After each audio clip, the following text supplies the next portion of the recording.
Mike wasn't sure how long he'd been in the dark, nor did he know if he'd lost consciousness or not. All he did know is that he did seem to be on Jelly's bloody gondola. For what he could tell, by gently feeling around him in the dark, he was alone. No one seemed to be in the boat with him, and that was something. When the lights did come on, he sat still for a few minutes, covering his eyes against the sudden glare. When at last his eyes had adjusted, he'd see that he was indeed floating along the Jelly's canal. There was no one he could see on the banks either side. Perhaps he could jump into the water and swim to one of the banks, try and find a way out. But the house was weird. He suspected there may be things living in the water that would like to snack on Mike's. The light was strong, and Mike had an odd feeling it was not artificial. It was as powerful as the sun, and before long, Mike could feel his skin burning.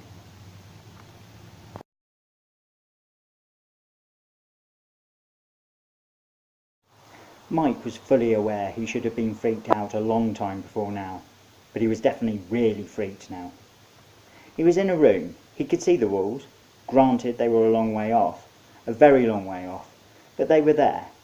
But, and this was where he was starting to question his sanity, there did not seem to be a roof. The light above him was definitely sun-like, but possibly not the sun, which was obviously worrying. The gondola continued to drift along the canal.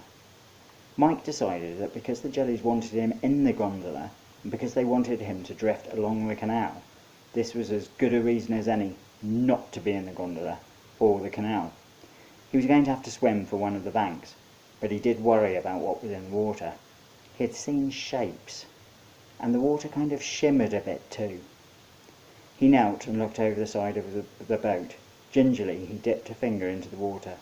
It seemed warm enough. He pulled out his finger and screamed. His fingernail had been pulled right off.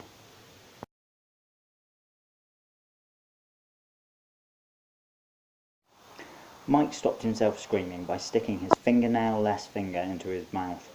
Bloody hell, that hurt like fuckery. Jeez. He always hated the idea of having his fingernails interfered with. They seemed like an essential part of his finger. When the pain died down to a throbbing agony, he looked down into the water, still sucking his finger like a little toddler. The water was definitely moving strangely. He could see little black and yellow shapes swarming around. Fuck me! Bloody water wasps! Not that such a thing existed. Apart from, that is exactly what he was looking at. There was no way he was diving into a canal full of fingernail-ripping off stingy water bastards. So that meant he was stuck on the boat. He hated the Jellies more than ever. What kind of people had a canal with water wasps on the second floor of their house?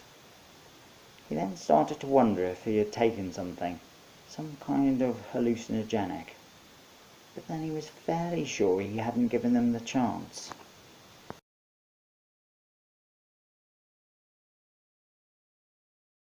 Mike continued to suck his finger until the pain eased enough for him to take a look. The fingernail had indeed been ripped off, but it wasn't bleeding. Much. He pulled the doily he had stolen from the Jellies' church and wrapped the finger in it, as a form of a rather crap bandage. It fell off a couple of times until he worked out how to use the holes to tie it all together. He sat back and watched the walls slip by. He thought the gondola was moving more quickly. Good.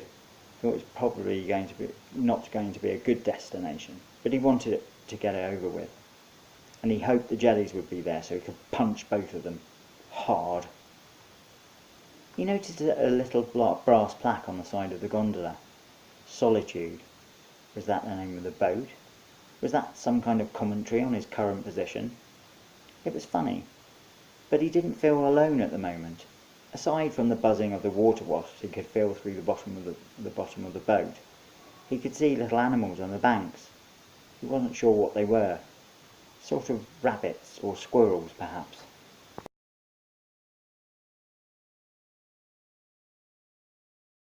Mike squinted in the bright sunlight. He blinked. The creatures weren't squirrels or rabbits, he realised. They were little men. Garden gnomes, in fact. He blinked again and shook his head. They were moving too. They seemed to be rather elaborate robotic thingies, or actual living beings. and they were gardening. One of them seemed to be mowing the carpet on the edge of the canal, another was digging, a third leant on a broom and waved at Mike as he drifted past. Mike raised his uninjured hand in greeting. "Hello!" the gnome called. "You off to visit him, are you?" "What?" Mike called back. "Him!" the gnome said. Mike didn't know what to say other than "What?" again. The gnome shrugged and started sweeping. "Who is him?" Mike shouted as he continued past. "Oh!" shouted the gnome. "You know!" Mike felt like crying. With frustration, he thought.